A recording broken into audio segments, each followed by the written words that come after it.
Okay, the fourth video in the series. Again, this is Keeneland opening weekend. Madison Grade 1 race, sprint, 7 furlong sprint for fillies and mares, 4-year-olds and upwards. Goes off as the 8th race on Saturday opening weekend.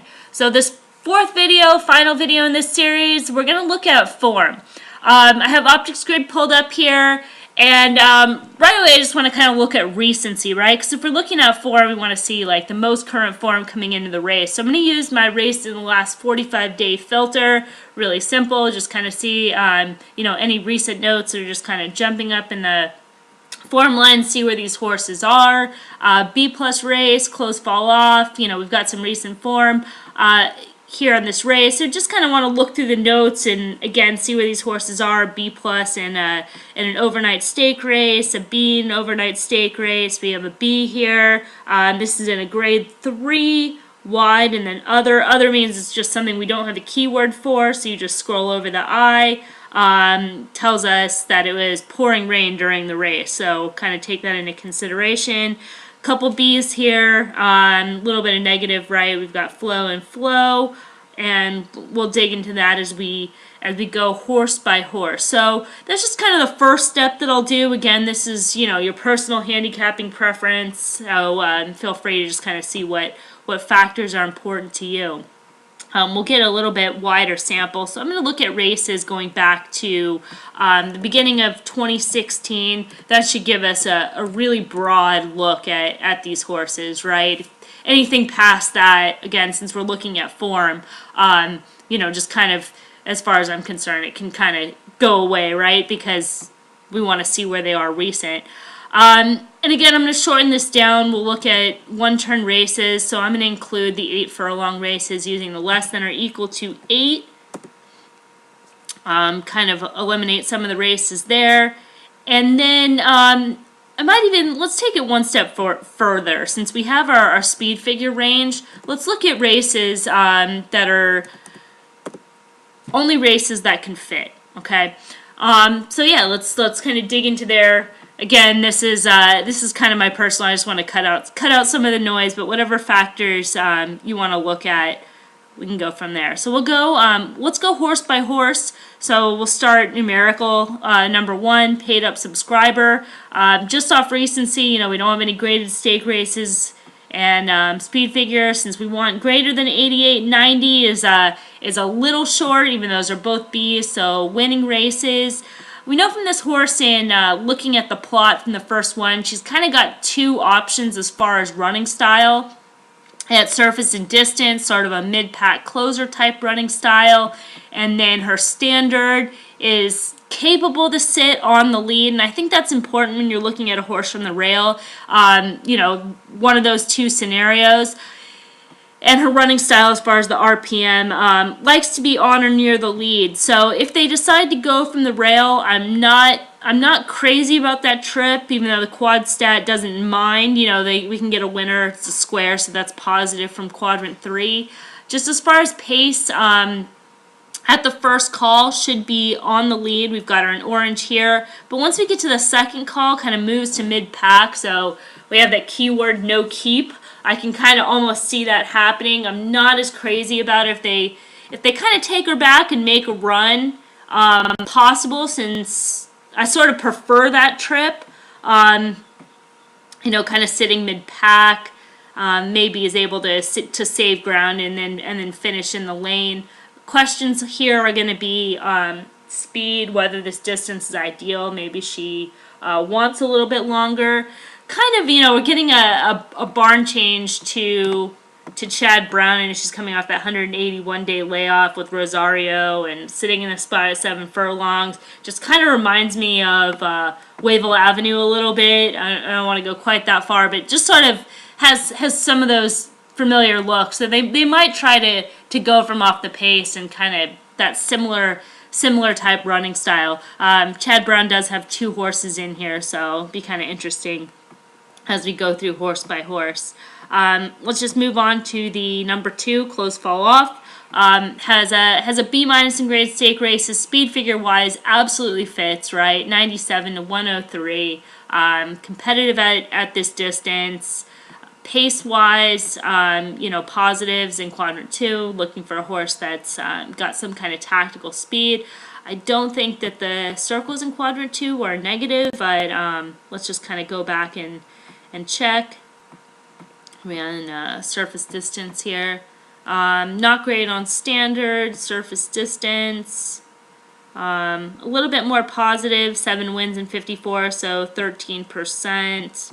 See how the ROI is. Again, this is just kind of messing around. Is this you? Yeah, quadrant 2, so 7 and 54, minus 2 cent ROI on a $1. So not terrible, but definitely fits from speed figure standpoint, recency standpoint.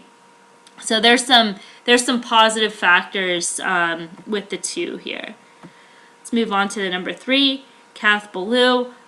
Speed figure wise might be a little bit soft, even though we kind of took that low projection of 88. Maybe an upper 90 is probably more likely. Class wise seems a little bit soft, running B's in overnight stakes, and then a B minus in a grade 2 is probably not going to get it done here in a grade 1. So I'd be a little bit skeptical as far as trip.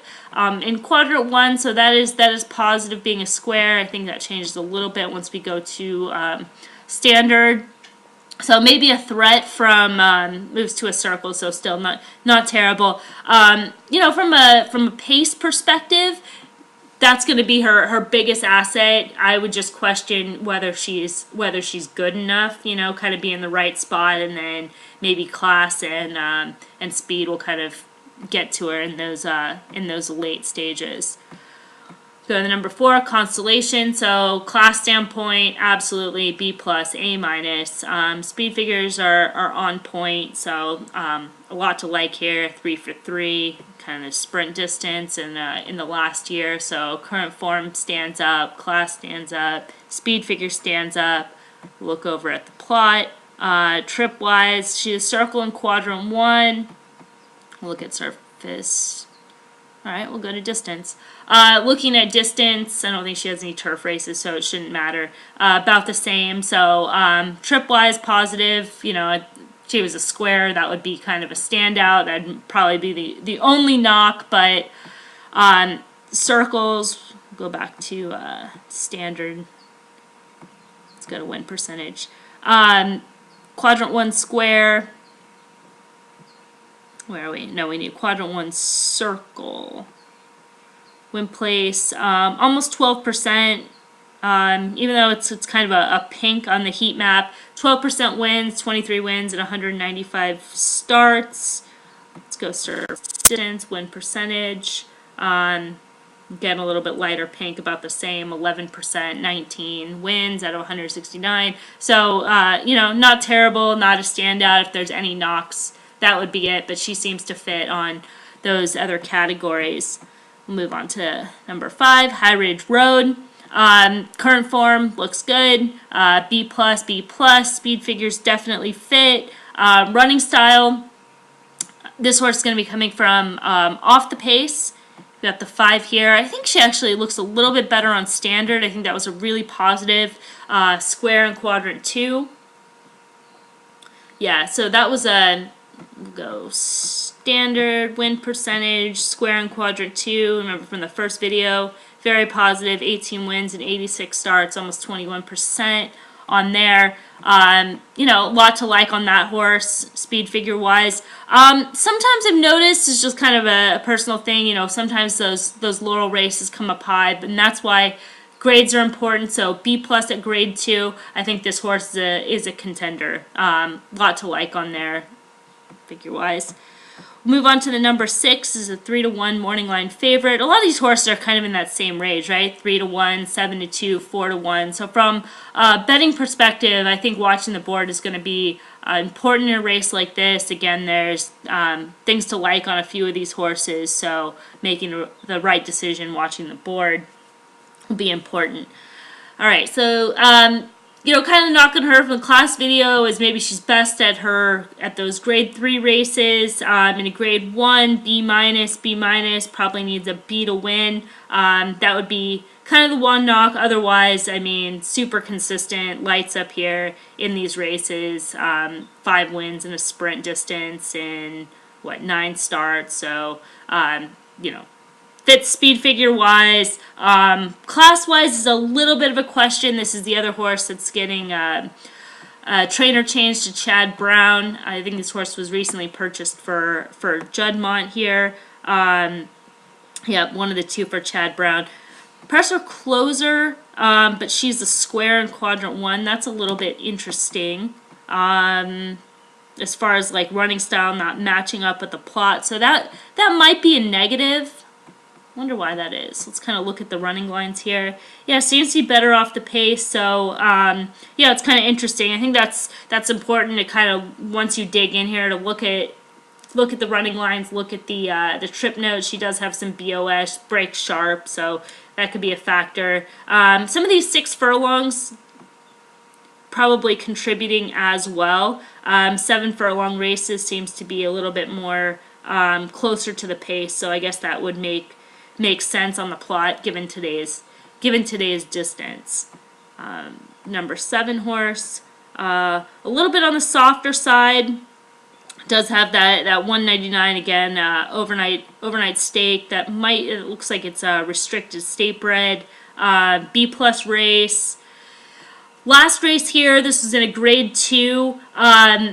It's got room and then flow. So with these keywords, this all has to do with ROI. That's why they're green and they're red, and we monitor this just to kind of make sure everything's lining up. And let's look at the race shape on this, because this is kind of a way to double check. We've got the flow. Looks like the race kind of falling apart late, so we'll just kind of scroll over, look at our race shapes. Yep, the race was fast early and then slow late. So that's what that flow is there. Did get a bit of a setup coming from off the pace. That's going to be important here because we don't have that super high speed rating.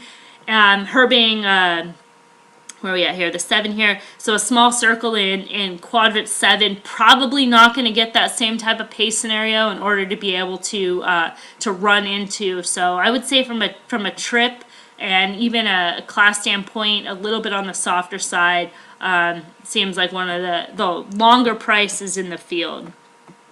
Number 8 horse, we've just got kind of one race that pops up as our filters, and that was in an optional claimer, so class is definitely soft. 95 speed figure, moderate. We've got her on the lead here at a sprint, and this is the only time kind of running that one turn in the last year.